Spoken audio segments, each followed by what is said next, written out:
dari berbagai macam kasus. Dari 10 yang kesurupan ada 2 laki-lakinya dan 8 wanita. Nah itu berdasarkan survei ya. Berdasarkan hasil survei lapangan begitu. Kemudian masuk lagi ya. Terus ini Kang Diki ada pertanyaan dari saudara Irfan di Margahayu. Bagaimana tentang pemacan, maksudnya bagaimana itu mulai dari caranya ataupun prosesnya itu gimana? Kasihan ya macannya. Diponis terus ya. Padahal yang masuknya jin begitu. Iya. Nah begini, sebetulnya istilah pemacan itu dulu ya, jadi pada zaman waktu ini katanya kerajaan ini Prabu Kian Santang yang mengejar-ngejar Prabu Siliwangi dan lari ke Leuweung Sancang katanya. Nah itu kabar ya, ini kabar. Tapi saya sendiri belum pernah membuktikan secara begininya gitu, apakah betul Prabu Siliwangi itu jadi macan dan sebagainya, atau misalnya nyelam dan sebagainya, saya belum membuktikan sendiri. Tapi yang saya dengar begitu. Dan kenyataannya tidak begitu ya. Ternyata kenyataan yang masuknya itu jin-jin aja yang menyerupai harimau begitu. Nah, tandanya begini, tanda-tanda orang yang memiliki pemacan begitu. Ini zaman sekarang itu jarang orang yang memiliki pemacan yang asli ya, jarang sekali. Kebanyakan sekarang itu yang semi begitu. Jadi kesurupan, nggak sadar, gerakannya seperti macan tapi tubuhnya tidak berubah. Kekuatannya besar tapi tubuhnya tidak berubah. Yang asli ya, pemacan yang asli itu tubuhnya juga ikut berubah. Jadi tangannya itu keluar bulu, tangannya keluar kuku, biasanya dari giginya juga keluar taring begitu. Ada orang, jadi jenis-jenis jin yang bisa merubah DNA itu yang tadi saya ceritakan itu. Jadi dirubah jadi DNA macan. Nah, yang tadi tanyakan itu prosesnya ya. Mengenai pemacan aja secara keseluruhan. Ya, pemacan keseluruhan berarti saya cerita macan nih. Tapi ada juga sekarang itu ada juga ya masih ada di Sumatera dan sebagainya begitu, di daerah-daerah Sumatera itu. Dan di kita juga ada sebetulnya, di Pulau Jawa juga masih ada. Jadi yang tubuhnya juga ikut berubah begitu. Banyak istilahnya. Kalau untuk istilah-istilah yang lainnya seperti cindaku, seperti manusia harimau dan sebagainya lah itu. Kalau di kita mah maung kejajaden katanya ya, maung jejadian, macan jejadian dan sebagainya. Itu prosesnya begitulah. Ini belum selesai ya, belum selesai. Saya belum. Jadi ini masih banyak cerita ini tentang macan-macan kejadian ini nih, pemacan-pemacan begini. Ini diceritakan ya di buku-buku yang tentang menceritakan Bandung baheula ya, Bandung tempo dulu. Itu diceritakan ada orang yang bercakap-cakap dengan harimau, tapi harimau itu sambil ngerokok gitu. Sambil duduk gitu di parukuyan gitu ya, ada bakaran-bakaran ini buat menghangatkan tubuh dan sebagainya. Itu tahun 18 sekian tuh masih ada. Itu ada gambar-gambarnya dan sebagainya. Nah, di sanalah sebetulnya kalau manusia sudah sangat berkolaborasi dengan jin ya, sangat bekerjasama itu ya sangat erat sekali. Jin itu dapat merubah secara keseluruhan total tubuh manusia. Nah, jadi DNA tubuh manusia itu yang dirubah jadi DNA macan. Semuanya berubah kecuali ya mungkin RNA-nya ya. Itu yang sulit. Terus kepintaran-pintarannya, kesadarannya itu yang sulit. Tapi jangan khawatir lah, zaman sekarang itu susah dicari pemacan yang asli itu susah. Ya, jadi kebanyakan yang semi lah ya. Yang semi. Ada juga yang malah tidak sama sekali gitu. Jadi jurusnya itu seperti jurus macan ya, ginian gayanya gitu, pelatat, pelotot, tulak, kuram, gerem. Padahal mah sadar gitu ya. Tepu itu mah gitu. Ada juga yang gitu. Yang asal ngegereng gitu, asal cacakar gitu. Padahal baret angger gitunya. Kalau misalnya loncat anggernya bareuh gitu, kalau macan mah enggak bareuh gitu. Kalau loncat itu enggak akan apa-apa. Tapi habisnya mungkin para regel gitu ya. Karena ada penggunaan otot yang berlebihan. Ya, masuk lagi mungkin ke pertanyaan yang lain, silakan.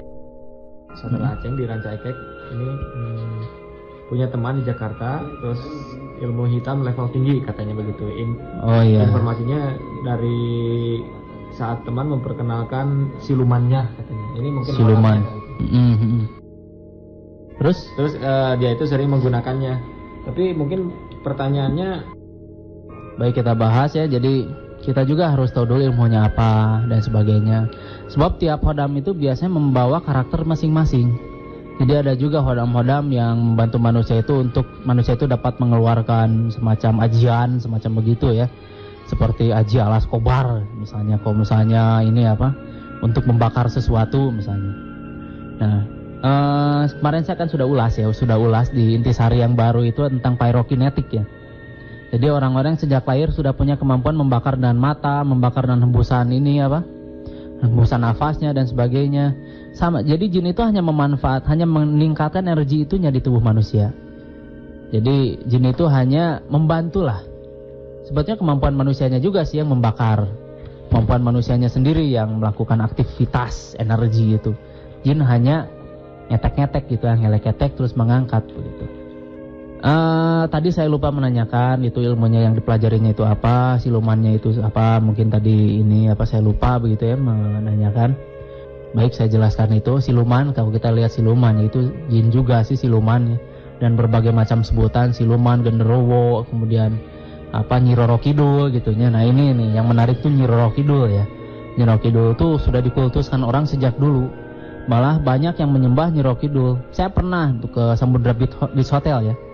Di kamar berapa itu, pas 13 berapa itu yang saya kesana masuk. Saya masuk ke sana itu bagus sekali, itu lebih mewah dari kamar-kamar yang lain ya. Itu apa hijau, apa si kasurnya itu hijau. Saya di foto-foto di sana, sempat di foto-foto di sana. Banyak sekali apa kembang-kembang, terus orang-orang yang apa ngasih apa menyan-menyan dan sebagainya. Ada lukisan Basuki Abdullah, ada banyak-banyak lukisan hasil pelukis-pelukis yang lain. Dan ternyata di sana Nyi Roro Kidul itu disembah ya. Ada orang-orang yang menyembah Nyi Roro Kidul. Misalnya dia ingin sesuatu, meminta ke Nyi Roro Kidul. Nah, padahal saya kasih tahu nih sekarang ya, saya beritahu bahwa ternyata Nyi Roro Kidul itu bukan putri ya, bukan Ratu Roro Kidul, bukan. Ada ratu, ada nyi, ada putri katanya gitu. Itu bukan jelmaan dari roh, bukan ya. Rohyati, bukan ya. Rohiman atau Rohman bukan ya. Nah itu bukan jelmaan dari roh, tapi itu adalah jin. Levelannya itu baru menteri malah. Jadi di Indonesia itu ada 3 kerajaan besar jin kafir. Namanya pertama kerajaan besar jin kafir Karnak, kedua kerajaan jin kafir Kurja, ketiga kerajaan jin kafir Ifrit. Jadi ada 3 kerajaan besar jin di sana. Yang biasanya begini. Yang jin-jin itu membawahi kerajaan-kerajaan kecil. Nah biasanya yang aktif itu kerajaan-kerajaan kecil ini. Dan di pantai selatan itu hanya pesanggerahan ya. Jadi bukan kerajaannya, hanya pesanggerahan dari menteri dari kerajaan jin kafir Karnak ini. Dan Nyi Roro Kidul di sana tugasnya menjaga pesanggerahan itu. Tapi karena di sana itu ini apa aktivitas atau pengkultusan orang-orang yang kuat, jadi dia sakahirupan begitu. Nah, jadi senang setan itu kan. Setan itu jadi senang. Jadi suka lihat orang-orang mengkultusan itu. Padahal kalau Kidul minta korban itu bukan karena Nyi Roro Kidul ya, tapi orang itu rata-rata jadi tidak mengenal medan. Seperti kita dari desa yang tidak pernah ada jalan besar, tiba-tiba nyebrang jalan, ketabrak, semacam begitulah gitu. Jadi tidak mengenal medan, rata-rata kena juga karena arus balik. Jadi bukan nama Nyi Roro Kidul, begitu bukan. Nah dari sana dikultuskan langsung, wah itu mah korban katanya. Wah itu mah diambil Nyi Roro Kidul katanya, wah macam-macam lah. Padahal sudah waktunya meninggal gitu. Dan teknisnya mungkin ditenggelam di laut begitu ya. Jadi meninggalnya itu mungkin syariatnya, hakikatnya dia itu sudah memang harus meninggal, dan syariatnya mungkin karena tenggelam di laut gitu. Nah itu Nyi Roro Kidul itu baru menteri ya, menteri kerajaan jin kafir Karnak, dan tiap periode diganti ya. Seperti menteri aja gitu. Tiap periode diganti. Bisa jalu, bisa betina gitu ya. Bisa jantan, bisa betina gitu. Nah, kalau Nyi Roro Kidul mah itu mah kapan aja bisa mancala putra mancala putri kan, jin mah bisa berubah-ubah wujud. Nah salah satu siluman juga, nah itu membantu semacam begitu, hodam-hodam membantu semacam begitu. Jadi tetap bekerja sama dengan manusia, tapi yang dimanfaatkan ada energi manusia itu sendiri. Nah semacam siluman itu intinya begitulah. Sepertinya jin saja yang hebat gitu ya, padahal tidak ada nanaon. Untuk apa kita minta bantuan makhluk lemah gitu ya? Jin itu kan makhluk lemah. Kalau kita tahu cara mengoptimalkan kemampuan tubuh, insya Allah jin itu tidak akan ada apa-apa di tubuh manusia begitu. Nah, yang lain lagi.